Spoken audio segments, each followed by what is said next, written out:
میں اپنی بہنوں کو جو بات کر رہا تھا سنیں، دھیان سے سنیں، آخری بات ہے میری۔ عورت کیا دعا کر رہی ہے؟ اللہ میرے نبی جان تو کہ تیری باپ شہید ہو گیا، تیرا بیٹا، تیرا بھائی جنگ کے میدان کی طرف چلی، پردے میں ہے۔ سنو، لوگ کہہ رہے ہیں باپ کو دیکھے گی، کوئی کہہ رہا ہے نہیں نہیں بھائی کو دیکھے گی، کوئی کہہ رہا ہے نہیں نہیں بھائی کو نہیں، بیٹا اس کا شہید ہوا ہے، پہلے بیٹے کی لاش پہ جائے گی۔ مگر اس کو کہتے ہیں ایمان۔ اللہ نے اپنے حبیب کو یار بھی چن چن کے دیے، رشتے دار بھی چن چن کے دیے۔ نہ نبی کے یاروں کا کوئی جواب ہے، نہ رشتے داروں کا کوئی جواب ہے۔ وہ ادھر گئی، مگر آج کل کی عورتوں کی طرح ایسے جیسے کوئی مر جائے ایسے روتی ہیں، ان کو خبر ہی نہیں میرا دوپٹہ کہاں ہے، میں خود کہاں بیٹھی ہوں، کون مجھے دیکھ رہا ہے۔ اور کچھ جاہل میت دیکھنے کے چکر میں وہ اپنے آپ کو بڑا گنہگار کر لیتے ہیں، ایسی کسی گھر میں گھس کے چلے جاتے ہیں، عورتوں کو دیکھ لیتے ہیں، بدتمیزی کرتے ہیں۔ جاہل ہیں وہ لوگ جو بے اجازت جاتے ہیں، غافل ہیں وہ لوگ، کیوں جاتے ہیں بھائی؟ حضور نے فرمایا، میرے نبی نے، بغیر اجازت کے کوئی تمہارے گھر میں آ جائے تم اس کے پتھر بھی پھینک کے مارو، اس کی آنکھ بھی چلی جائے، کوئی بات نہیں، اس نے گناہ بڑا کیا ہے، کسی گھر میں نہیں گھسنا چاہیے ایسے۔ سنو میری بہنوں، میری بیٹیوں، ذرا توجہ کرو۔ وہ گئی، اور جب وہ گئی نا تو باپ کے گھر نہیں گئی، بھائی کے گھر۔ باپ وہ ادھر گئی جدھر حضور تھے، جا کے کھڑی ہو گئی۔ سرکار نے اس کو دیکھا، دعا فرمائی، اللہ تجھے صبر دے، تیرا باپ، تیرا بھائی، تیرا بیٹا شہید ہو گیا، اللہ تجھے صبر دے۔ اتنا سنا تھا، عورت نے نیچے کو منہ کرے کرے رونا شروع کیا، عرض کی یا رسول اللہ میں آپ کو دیکھنے آئی تھی، آپ سلامت ہیں تو میرا سب کچھ سلامت ہے۔ کہ جب وہ گئی نا، سنو، وہ جب گئی نا اپنے باپ بھائی کے جنازے پر، شہادت پر، موت، تو اس نے پردہ نہیں اتارا، پردے میں تھی۔ کسی نے کہا پردہ تو ایسے ہی تیرا ٹھیک ہے، کہنے لگی میرے باپ شہید ہوئے، میرا اسلام تو زندہ ہے، میرا پردہ تو زندہ۔ یہ مجھے کہیں ملتی نہیں تھی، ایسی بھی عورتیں آج کے زمانے کی میں آپ کو بتاؤں۔ مگر جب فلسطین کی لڑکیوں کی بات سنی، ان کی باتوں کو سنا، تو پھر میں بتا رہا ہوں میں سید ہوں، اللہ کا شکر ہے، مجھے خبر بھی ہے کہ میں سید ہوں۔ اس کے باوجود یہ بات کہہ رہا ہوں، اگر کوئی وہاں سے کوئی جوتا لا دینا ہے ان فلسطینی لڑکیوں کا، تو میں اپنے سینے پہ رکھ کے یہ وصیت کر کے مروں گا، میں جب مروں تو میرے سینے پہ فلسطین کی لڑکیوں کے جوتے رکھ دینا۔ ایک جوتا کیوں؟ جنہوں نے یہ بیان دیا ہے کہ جب ہم رات کو سوتے ہیں تو برقع اوڑھ کے سوتے ہیں۔ کیسے سوتے ہیں؟ میں آج کی ٹک ٹاک پہ آنے والی، انسٹاگرام پہ اپنی بدن دکھانے والی لڑکیوں تک کاش اپنی یہ بات پہنچا دیتا، اپنی ان بہنوں کو جن کو الجھن لگتی ہے پردے میں، جن کو اللہ کے رسول صلی اللہ علیہ وسلم کی شریعت پہ عمل کرتے ہوئے شرم آتی ہے۔ وہ میری بہنوں، میری بیٹیوں، کاش میں ان کو بتاتا۔ وہ کہتی ہے رات کو سوتے ہیں تو برقع اوڑھ کے سوتے ہیں۔ کہا کوئی برقع اوڑھ کے نہیں سوتا، آپ بھی سوتی ہیں، اس وجہ سے کہ جب بم گرتے ہیں تو گھر ملبے میں تبدیل ہو جاتے ہیں۔ ہم یہ سوچ کے برقع پہن کے سوتے ہیں کہ جب صبح کو ہماری لاشیں نکلیں تو بے پردہ نہیں ہونی چاہیے، پردے میں ہونی چاہیے، کہ جب ہم قیامت کے دن حضور کی بیٹی سیدہ فاطمہ الزہرا کے پاس جائیں تو یہ کہہ دیں ہمارے بچے، ہمارے گھر سب کھڑر بن گئے، مگر نہ ہم نے پردہ چھوڑا، نہ قرآن چھوڑا۔ آپ دیکھو فلسطین کی عورتیں گھروں میں قرآن پڑھتی بھی نظر آئیں، ادھر لاشیں ہیں، اللہ اکبر، وہ قرآن پڑھتی بھی جا رہی ہیں، حضور کے نام کے نعرے لگا رہی ہیں۔ وہ خاتونیں کہاں گئی وہ عورتیں؟ میں اپنی بہنوں سے بتاتا، کاش ان کو خبر کر دیتا۔ ایک کون ہے حضور کی بیٹی سیدہ طیبہ طاہرہ، ان کو بتا دیتا کہ میری بہنوں، میری بیٹیوں، جس قرآن سے تم نے دوری بنائی ہے، اس سے دوری بنانی تمہاری بربادی، تمہارے بچوں کی بربادی اور اس پوری قوم مسلم کی بربادی کا سبب بنے گی۔ قرآن، خیر یہ میرا اس میں بات مگر حضور کی بیٹی کی بات کروں، سیدہ طیبہ طاہرہ۔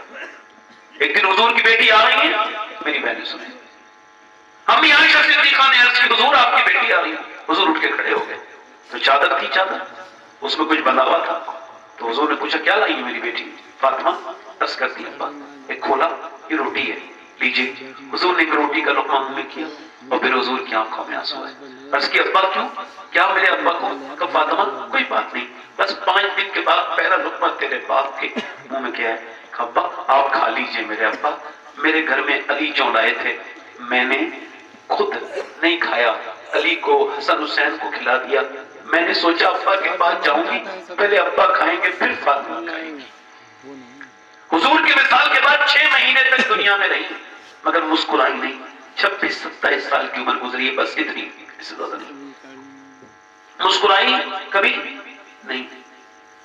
اور جب جاتی تھی نا حضور کی قبر پہ تو آپ وہاں کی مٹی حضور کی قبر شریف کی اٹھاتی تھی اور سونگتی تھی اور حضرت علی کو سنگاتی تھی اور کہتی تھی اے علی دیکھو میرے باپ کی مٹی میں قبر کی اتنی خوشبو ہے کہ جو اسے سونگے گا اسے کبھی مشک بھی اچھی نہیں لگے گی. 6 مہینے لگاتار مسکرائی نہیں مگر یہ دن وصال تھا اس دن تھوڑی خوش نظر آ رہی تھی. وصال والے دن حضرت علی آئے, کہا کیا ہوا سیدہ, کیا معاملہ ہے؟ کہنے لگے آج میرا انتقال ہو جائے گا. خوش ہیں کیوں؟ کہا میں نے آج اپنے ابا کو خواب میں دیکھا, میرے ابا کو ڈھونڈ رہے تھے. میں نے پوچھا ابا جان کیا ڈھونڈ رہے ہیں؟ فرمایا میں اپنی فاطمہ کو ڈھونڈ رہا ہوں. اس کا مطلب یہی ہے کہ میں آپ نے, مگر میری بہنوں سنو, حضور کی بیٹی نے کہا آپ سے ایک بات عرض کرنی ہے. کہا جی. کہا میں نے اپنے بچوں کے سب کام کر کے رکھ دیے, سارے آج کے پورے کام کر دیے. اب آپ سے عرض یہ ہے کہ میرے ابا نے جب رخصت کیا تھا تو کہا تھا فاطمہ اس حال میں ملنا, علی تم سے راضی ہوں. اے میرے سرتاج میں انسان ہوں, کوئی میری غلطی ہوئی ہو, علی کو بری لگی ہو, آپ میرے سرتاج ہیں, مجھے معاف کر دیں. حضرت علی روئے, کہنے لگے نہ فاطمہ ایسی بات نہیں ہے, بلکہ آپ مجھے معاف کر کے جائیں. میرے گھر میں 7 دن کے واقع ہوئے مگر آپ نے کبھی کسی سے کوئی میری شکایت نہیں کی. آپ راتوں کو نماز پوری رات پڑھتی تھی, آپ نے کبھی بخار میں بھی مجھ سے شکایت نہیں کی. آپ مجھے معاف کر کے چلی جائیں. حضور کی بیٹی پھر رونے لگی. اللہ کے رسول کی بیٹی جیسی روئی, حضرت علی بولے اب کیا ہوا؟ کہنے لگی میں سوچ رہی ہوں جیتے جیتے میں نے پردہ کیا ہے, انتقال کے بعد جب جنازہ نکلتا ہے چادر بدر ڈلتی ہے, لوگ خبر ہو جاتی ہے مردہ کتنا موٹا ہے کتنا پتلا ہے. میں یہی سوچ رہی ہوں یا اللہ میرے انتقال کے بعد میری بے پردگی نہ ہو جائے, کہیں کسی کو یہ خبر نہ ہو جائے کہ محمد کی بیٹی کتنی موٹی کتنی پتلی ہے. میرا امام کہتا ہے جس کا آنچل نہ دیکھا مہو مہر نے اس ردائے نزاہت پہ لاکھوں سلام. خون خیر الرسول سے ہے جس کا خمیر, اس کی بے لوز تینت پہ لاکھوں سلام. اللہ کے رسول کی بیٹی ہے. نوجوان لڑکے ان کی آنکھوں میں کچھ بچا ہی نہیں, کچھ نہیں بچا. انہیں انسٹاگرام نے برباد کر دیا, کہیں کہ نہیں بچے گئے. اکثر ہماری اکثریت بربادی کی طرف جا رہی ہے. دیکھو ایک بات بتاؤں, گاڑی چلا رہے تھے لڑکے, ایک لڑکا گاڑی چلا رہا ہے راجستھان میں, اور گاڑی چلاتے چلاتے 120 کی رفتار ہے گاڑی کی, اور اس میں گانا بج رہا ہے, سامنے ایک رقاصہ ناچ رہی ہے, اللہ سب کو دیکھ رہے ہیں, کسی سے غافل نہیں ہے. وہ رات میں موبائل پہ انسٹاگرام پہ گندی تصویریں دیکھنے والے کو بھی دیکھ رہا ہے, اور وہ قرآن پڑھنے والے کو بھی دیکھ رہا ہے. وہ اس عورت کو بھی دیکھ رہا ہے جو رات میں کسی سے ویڈیو کال کر رہی ہے ناجائز طریقے سے, وہ اس کو بھی دیکھ رہا ہے, اس کو بھی دیکھ رہا ہے جو رات میں اپنے رب کے سامنے قرآن لے کے بیٹھی ہے اور پڑھ رہی ہے, اس کو بھی دیکھ رہا ہے. اب وہ اس کی گاڑی کا ہو گیا ایکسیڈنٹ, جیسے ایکسیڈنٹ ہوا وہ چاروں مر گئے.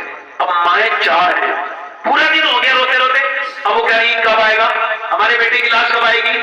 کہا نہیں ابھی پوسٹ مارٹم ہاؤس پہ بھیڑ ہے, رات نہیں آ پائے گی لاش. کیوں؟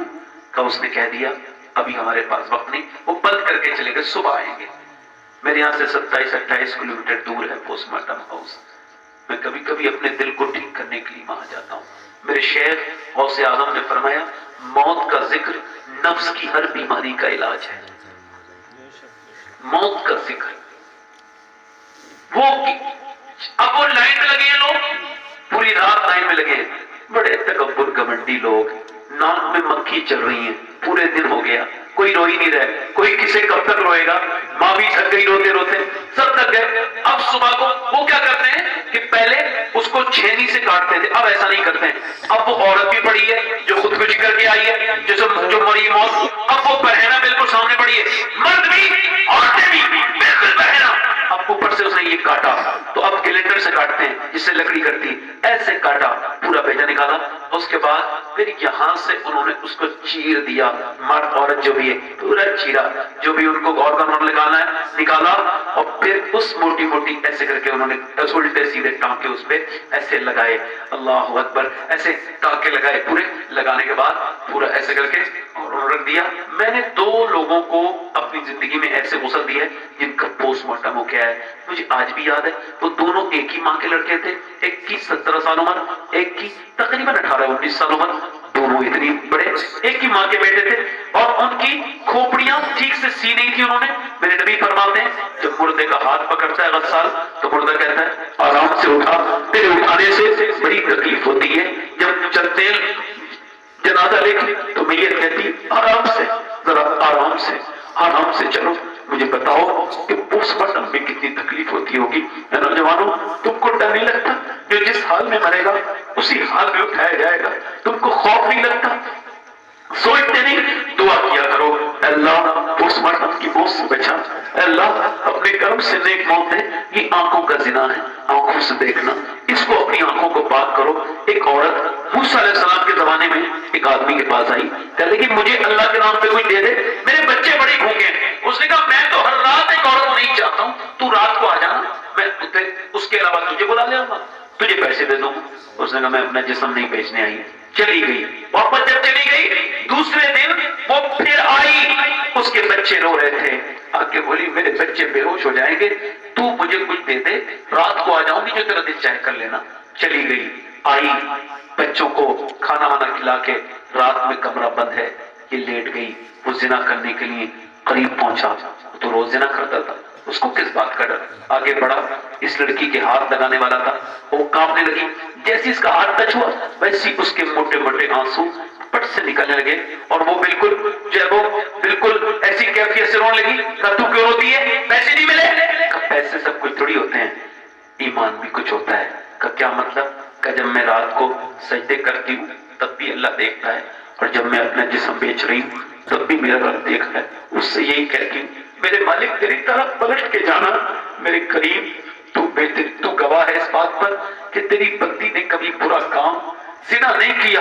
مالک اگر میرے بچے بھوکے نہ ہوتے اور میں ایک کمزور اور بے بس ماں نہ ہوتی تو کبھی زنا نہ کرواتی، مالک مجھے معاف کر دے۔ وہ عورت ایسی روئی، ایسی روئی، ایسی روئی کہ اس کے رونے سے اس آدمی کا دل بدل گیا۔ بولا جا میں تجھے اپنی بہن بناتا ہوں۔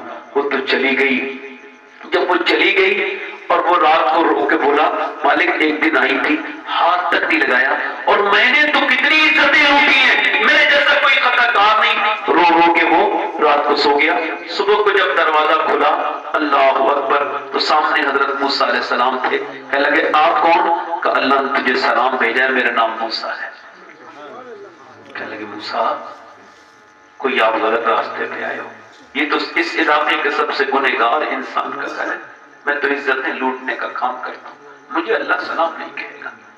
تو موسیٰ نے کہا کوئی نیک کام کیا ہے؟ تو بتانے لگا پوری بات۔